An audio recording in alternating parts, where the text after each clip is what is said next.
쓰레기를 회수를 해서 그것과 관련돼서 돈을 벌고 있는 그런 직업이 나오는데,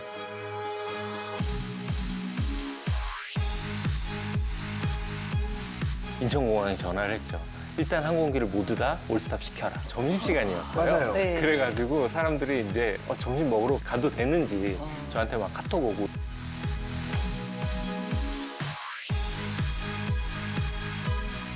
궤도는 우리 지구를 해를 입히지 않을 거는 같은데 네.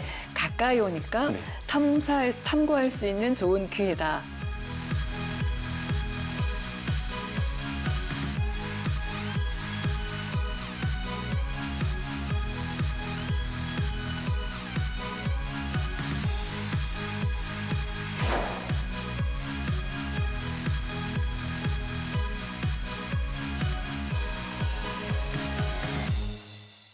네, 과학의 달을 맞이해서 저희가 우주 탐사라는 주제로 이 시리즈를 준비를 하고 있는데요.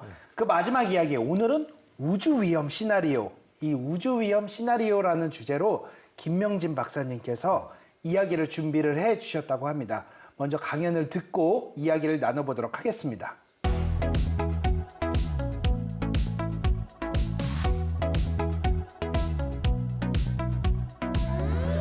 먼저 우주로부터 위험 요소를 보면 우주는 우리가 통제할 수 없는 위험한 것들로 가득 차 있습니다. 먼저 환경적으로 진공 상태죠. 그리고 영하 270도의 낮은 기온, 매우 강한 에너지를 갖는 우주 방사선 등이 있습니다. 지구 주변을 둘러싸고 있는 우주 물체를 살펴보면 크게 인공 우주 물체와 자연 우주 물체로 또 나눌 수 있습니다. 먼저 인공 우주 물체를 살펴보면 1957년 인류 최초로 쏘아 올린 스푸트니크 1호부터 인공위성, 로켓, 그리고 우주 쓰레기라고 불리는 우주 잔해물 등 지구 주변에는 인공적인 이유로 존재하는 많은 우주 물체들이 있습니다. 한편 자연 우주 물체는 자연적으로 존재하는 태양계 천체들입니다. 특히 지구 주변, 지구 공전궤도 주변 근처에서 존재하는 근지구 소행성, 해성, 그리고 그것들보다 크기가 좀 작은 유성체들로 나눠질 수 있습니다. 인공우주 물체의 위험은 1957년 최초의 인공위성 발사로부터 2019년도까지 60여 년 동안 궤도상 존재했던 인공우주 물체가 18,000개였습니다.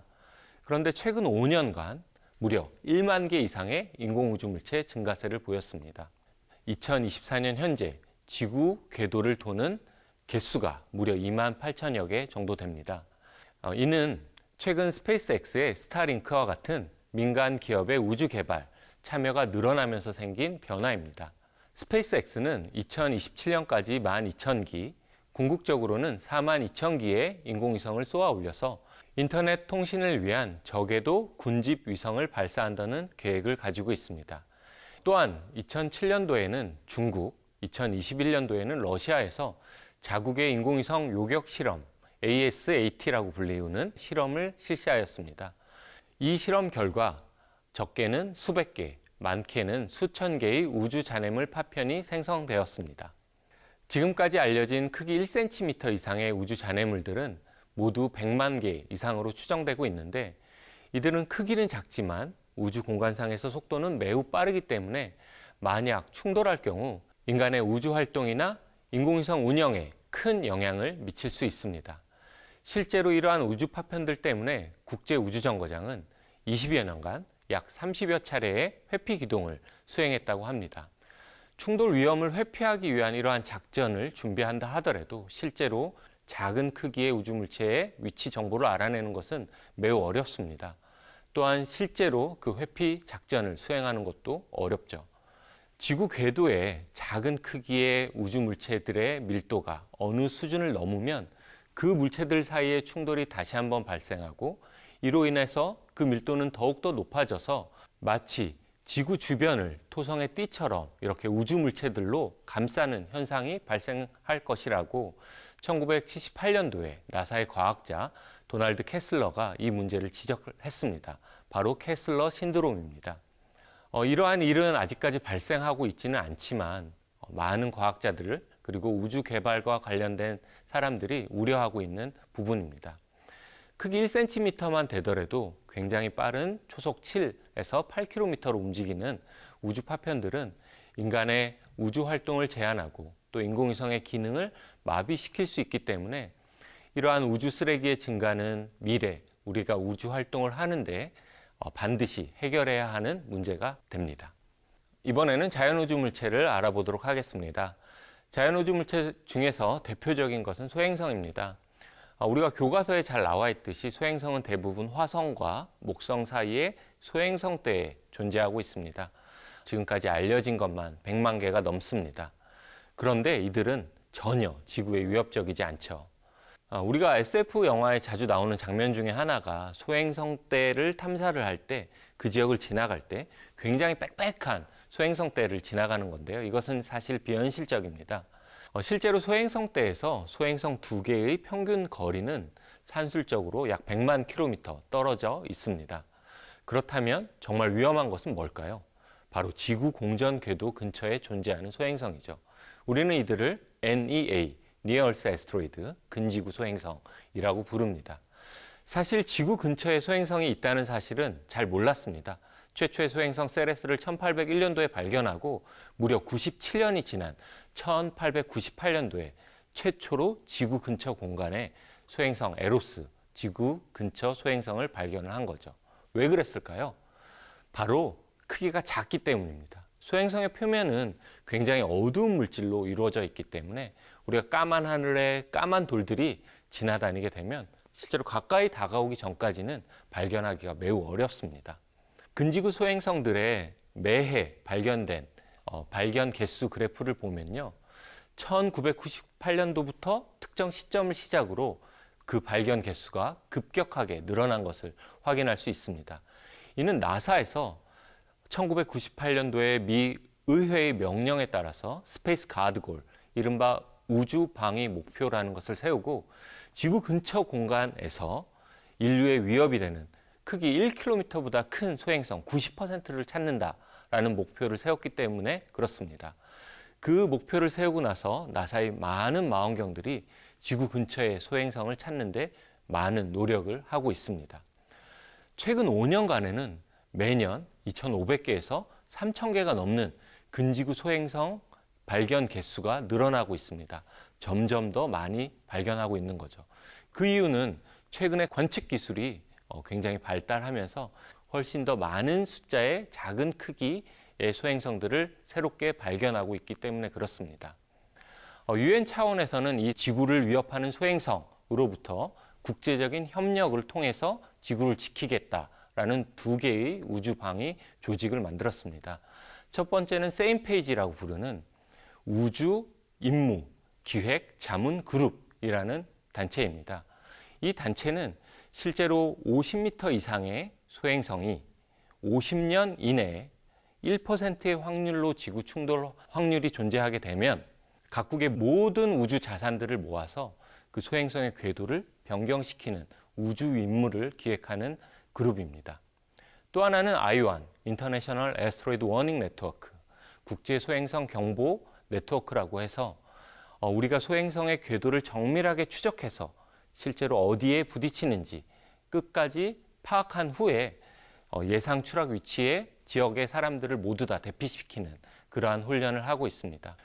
하지만 실제로 크기가 작은 소행성이라도 충돌하게 됐을 때 큰 피해가 발생하는데 무엇보다도 빨리 찾아서 그 궤도를 일찍 변경시키는 것이 중요합니다.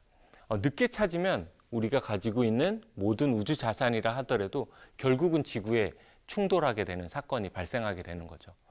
하지만 지금까지 나사의 모든 소행성을 찾는 장비들은 대부분 북반구에 위치를 하고 있었습니다. 한국천문연구원에서는 우리나라 최초로 소행성 발견을 목적으로 하는 망원경을 칠레 CTIO 천문대에 건설할 예정에 있습니다. 이 망원경은 세계 최초로 남반구에 설치될 1.5m급의 크기의 반사망원경으로 바로 2027년도부터 가동 예정인데요. 이 망원경을 위해서 많은 관심과 응원 부탁드리겠습니다. 와, 네, 네. 많은 것을 알았어요. 네, 네, 사실 우주 위험이라고 했을 네. 때는 정말 저런 위험이 있을까라고 생각을 했는데 정말 고려해야 될 요소들이라든지 아니면 우주 위험이 실제로 존재를 한다는 것을 우리가 확인할 수 있는 시간이 아니었나 그렇게 생각을 합니다. 네, 맞습니다. 일단 인공위성들에 의한 서로 충돌에 의한 위험, 네. 또 그 인공위성이 지구에 추락하는 상황, 또 소행성이나 아주 작은 크기의 그런 미소 유성체들이 또 우주 탐사에 방해가 되는 그런 사례들이 있죠. 네. 최근에 나왔던 영화 중에 대표적인 SF 영화 승리호 보면은 바로 우주 쓰레기를 이렇게 청소를 하는, 청소하는. 회수를 해서 그것과 관련돼서 돈을 벌고 있는 그런 직업이 나오는데 그러면 실제로 이런 우주 쓰레기들은 어떤 문제를 야기할 수 있는 거죠, 진짜로? 네, 실제로 우주 공간상에서 네. 서로 충돌에 의해서 그러니까 한마디로 말하면 우주 교통사고죠. 네. 예, 우주에서 교통사고가 난 사례가 있습니다. 2009년도에 러시아의 그 폐기된 인공위성과 실제로 미국의 운영 중인 위성이 충돌을 해서 2천여 개가 넘는 잔해물로 부서진 사례가 있었습니다. 네. 마치 우리 영화에서만 보던 그런 장면이 네. 실제로 발생을 한 거네요. 네, 맞습니다. 우리가 그 충돌하고 난 파편들, 잔해물 때문에 3년 뒤인 2012년도에는 국제우주정거장의 그 잔해물의 무리가, 네. 그룹이 한 120m, 우주공간상에서 120m면 거의 코앞을 지나가는 네. 그런 거리거든요. 그런 경보가 떠가지고 실제로 우주인 6명이 전부 다 도킹 우주선인 소유주 우주선으로 혹시 모를 상황에 대비해서 대피해 있기도 했습니다. 영화에서 보는 거하고 똑같네요. 네, 맞습니다. 영화 그래비티에 그래비티에서 나오는. 나온 네. 법한 일이 이제 생겼던 거죠. 네, 그런 우주 활동에 영향을 주거나 혹은 우주 탐사에 인공위성에 영향을 받는 그러한 상황이 생길 수 있습니다. 물론 충돌 같은 경우에는 정말 가장 큰 위험일 테고 또 따로 이 우주 쓰레기가 영향을 미칠 수 있는 아니면 우리가 고려해야 될 이런 다른 사항들이 있을까요? 많이 있죠. 네. 실제로 50년, 60년, 70년 이 미소 냉전 시절에 네. 쏘아올린 수많은 그런 우주선들이 지금 거의 수명을 다 돼서 지구로 떨어지고 있거든요. 맞아요. 당시에는 사실은 이 우주 쓰레기에 대한 개념조차 개념이 없었죠. 없었기 때문에 네, 맞습니다. 회수라든지 아니면은 네. 재진입이라든지 이런 네. 걸 절대 고려 안 했을 것 고려하지 같거든요. 않고 경쟁적으로 쏘아 올렸잖아요. 네. 쏘아 올리기에 혈안이 돼서.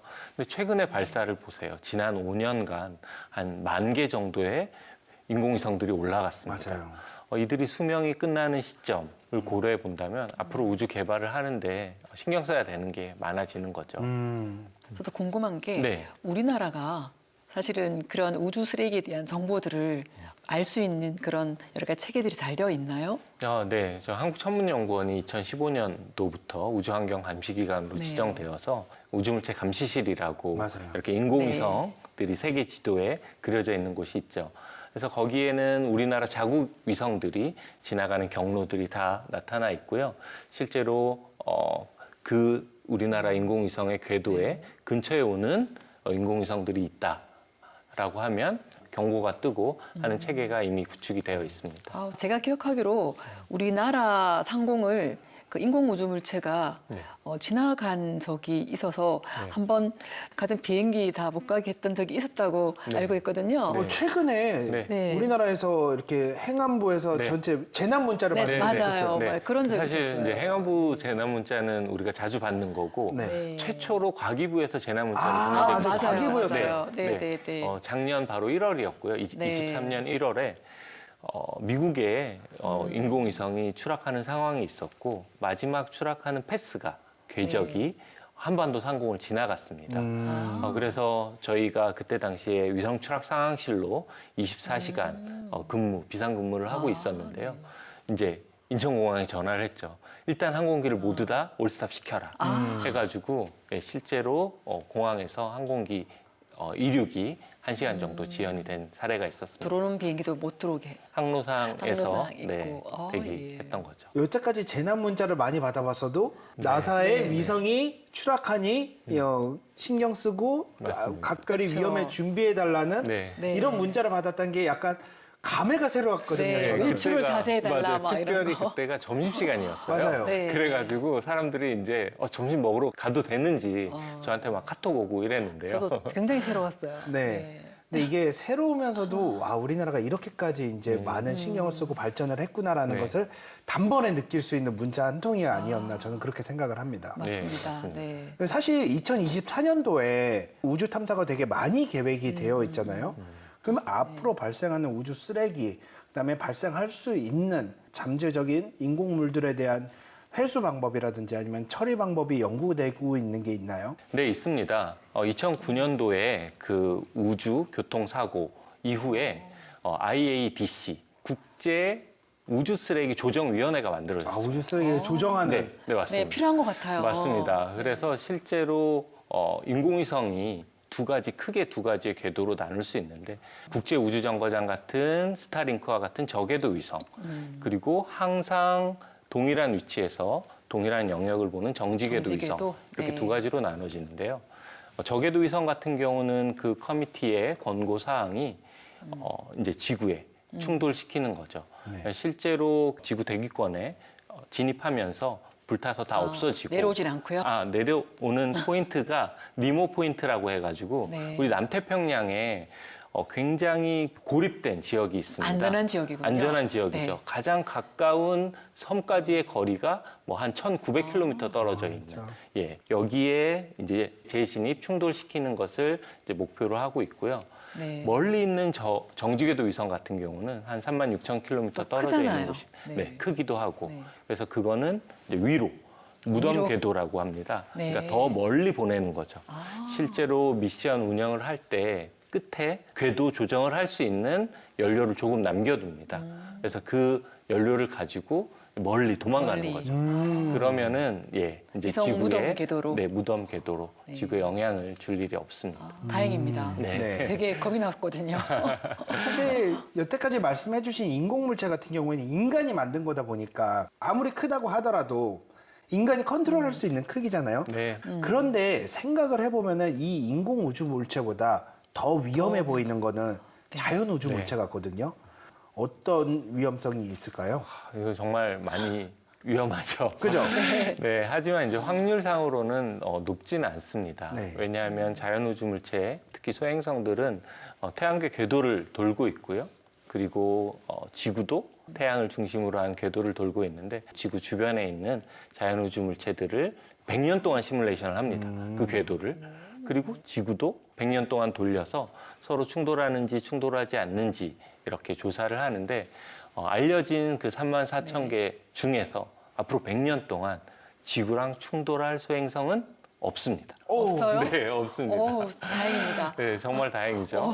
하지만 사실 네. 어젯밤에도 충돌을 했고, 네, 오늘 밤에도 충돌을 할 겁니다. 왜냐하면 작은 크기에 하루에 나사에서 통계적으로 네. 추산하기로는 한 100톤 정도의 자연우주 물체가 지구에 충돌을 하는데 그게 이제 하나가 100톤짜리가 아니고 여러 개의 이제 알갱이들의 총합이. 모든 총합이 합이 100톤. 네, 100톤 정도 되는데 그런 것들은 이제 지구 대기권에 불타 없어지면서 네, 대부분 다 다행입니다. 사라지긴 하는데요. 우리가 너무 또 마음을 놓고 또 있어서 안 내는 네. 그러한 상황입니다. 저 궁금한 게요. 네. 아까 궤도를 이렇게 다 시뮬레이션 하신다 그랬잖아요. 네. 다 잘 맞아 떨어지나요? 아니면 다른 어떤 끌림에 의해서라든지 이렇게 조금 변동되는 경우는 없나요? 대부분 다 우리가 그대로 잘 유지를 알고 합니까? 있는 케플러 법칙 그리고 뉴턴의 역학에 따라서 움직이고요. 네. 다만 지구 가까이 혹은 커다란 행성 가까이 가게 되면 인력 그 때문에, 궤도가 그죠? 많이 바뀝니다. 그런 게 그것까지 걱정이 돼요. 아. 네. 네. 그리고 이제 크기가 대부분 작은 천체들은 우리가 지구 근처에 오기 전까지는 사실 발견하기가 어렵습니다. 뭐 예를 들면 2013년도 2월 달에 러시아 첼리아빈스크 지역에 한 크기 17m 정도 되는 소행성이 충돌을 했습니다. 너무 유명했죠. 네, 네. 굉장히 유명한 사건이죠. 그 소행성을 우리가 왜 미리 못 찾았는가 계속 사람들이 고민을 했는데 궤도를 이렇게 분석을 해보니까 태양 방향에서 들어왔던 거죠. 지금 현재 우리가 인류가 가지고 있는 기술에서 지구에서 태양 쪽으로 들어오는 소행성을 이제 사전에 발견하는 방법이 없어서 지금 나사에서는 태양과 지구 사이에 L1이라는 포인트가 네. 있습니다.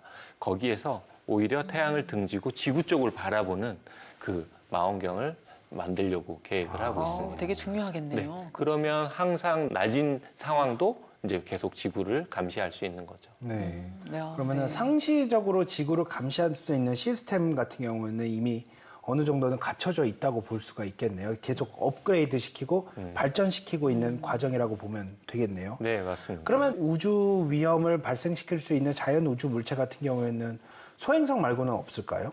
있죠. 사실 우주 공간은 작은 것들이 훨씬 더 많지 않습니까? 네. 그죠? 발견되지 못할 뿐이지. 우리 JWST 아시죠? 네. 알죠. 예, 굉장히 유명한, 그리고 그 돈이 도대체 얼마입니까? 네. 네. L2라는 지점, 그 네. 아까 말씀드린 L1의 반대편 지점에서 열심히 지금 멋진 사진, 멋진 네. 우주의 비밀을 밝혀내고 있는데요. 2021년도에 발사를 했고, 그렇죠. 예, 2022년 운영 중에 아주 작은 크기의 미소 유성체, 그러니까 돌멩이 조각에 부딪혔던 그런 사건이 있었습니다. 너무 작은 조각이었음에도 그럼에도, 너무 빨라서 네, 맞습니다. 우주 속도가- 공간상에서는 크기가 작더라도 속도가 빠르기 네. 때문에 위험한데요. 그래서 주경의 일부가 손상되는 어. 그러한 사건도 있었습니다. 네. 아까 그런데 인공 우주 물체들 같은 경우에도 서로 충돌을 하면 이렇게 우주 쓰레기가 되는 것처럼 예를 들면은 자연 우주 물체끼리 이렇게 충돌을 하면은 우리가 알고 있던 궤적이라도 변할 수가 있는 거잖아요. 네. 그렇기 위해서는 지속적으로 관측이라든지 아니면 추적, 감시가 필요할 것 같은데 이런 것들은 실제로 어떻게 이루어지고 있나요? 자연 우주 물체 같은 경우에는. 네, 근데 소행성이나 해성 같은 거의 관측은 일단 기본적으로 찾는다. 네. 이게 제일 먼저고요. 발견하고 나서 지구 근처에 있는 소행성들은 굉장히 빠른 속도로 이동하기 때문에 잃어버리기가 십상입니다. 네. 그래서 예를 들면 나사에서 찾은 다음에 미국 쪽에서 그 다음에 밤이 이어지는 하와이 그리고 나서 어디죠? 우리나라 우리나라. 있는 아, 동아시아 네. 네. 이쪽에서 계속 후속 관측을 해줘야 되는 거죠. 아. 그러면 그 타겟을 다시 우리나라가 아침이 되는 유럽 시간에 밤에서 관측하는 이런 24시간 국제 소행성 경보 네트워크가 정말. 실제로 구성되어 있습니다. 국제 아. 공조가 반드시 필요한 네. 거네요. 그럼 그 국제 소행성 네트워크에도 우리나라가 들어가 있는 건가요? 포함되어 있는? 네, 맞습니다. 우리나라에서 남반구, 남아공, 호주, 칠레에 있는 KMT넷 네. 망원경으로 24시간 연속해서 소행성을 관측하고 있고요. 아우, 네, 대단합니다. 북반구에서는 이제 아울 망원경, 몽골, 모로코, 이스라엘, 미국, 보현산 이렇게 24시간 소행성 추적 관측을 하고 있습니다. 그러면은 네. 최근에 이렇게 지속적으로 추적하고 감시하고 있는 물체 중에서 특별히 조금 더 유심히 관측을 하거나 주목하고 있는 자연 우주 물체가 있을까요? 네, 맞습니다. 아포피스라는 아포피스. 소행성이 있습니다. 이 소행성은 2004년도에 처음 발견된 소행성이고 네. 한 크기가 한 400m 정도 됩니다. 되게 크죠. 네, 아까 17m 정도 되는 소행성이 충돌했을 때 그 피해가 컸는데 네. 400m면 정말 상상하기도 어렵습니다. 큰 운동장 크기만. 맞습니다. 처음 발견하고 나서 지구 충돌 확률도 굉장히 높았고요. 그런데 이제 지속적인 관측을 통해서 네.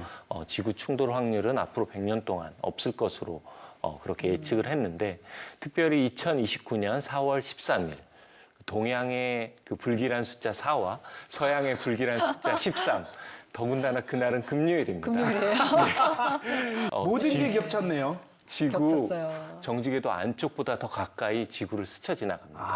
어. 네. 이런 일은 사실 통계적으로 이만한 크기의 소행성이 지구에 그만큼 가까이 다가오는 거는 2만 년에 한 번 정도 일어날 수 있는 사건입니다. 근데 조금만 그러면 궤도가 변경돼도 네, 맞습니다. 지금은 안전할 수 있어도 네. 다음번에 다시 지구에 접근하면 왜냐면은 네. 그렇게 위험할 수 가까이 있는 근접할 때 분명히 지구의 중력에 네, 영향을 중력에 받을 영향을 거거든요. 거고요. 네. 그럼 궤도가 조금은 변경이 될 수도 있겠죠. 굉장히 많이 바뀝니다. 어. 굉장히 아. 많이 바뀌는데 그 바뀌는 것까지 사실은 예상을 해서 네. 계산한 결과 향후 100년간 충돌 확률은 없지만 이제 과학적으로 사실 그 소행성의 표면에서 일어나는 현상들 이런 기회가 흔치 않은 네. 2만 년에 한 번 있는 기회잖아요.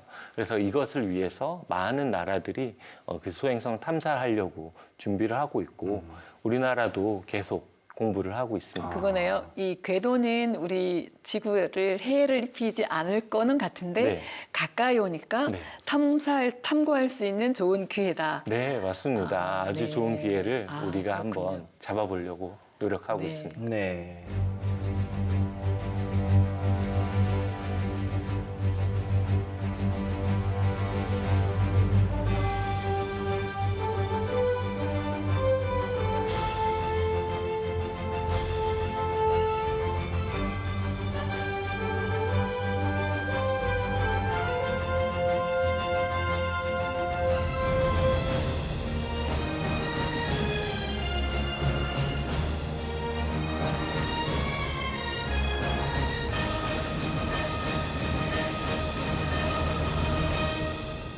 자, 이렇게 3주간에 걸쳐서 우주 탐사에 대한 이야기를 나눠봤는데요. 박사님들의 앞으로의 계획도 들어봐야겠죠? 먼저 곽 박사님께서는 어떤 계획을 가지고 계실까요?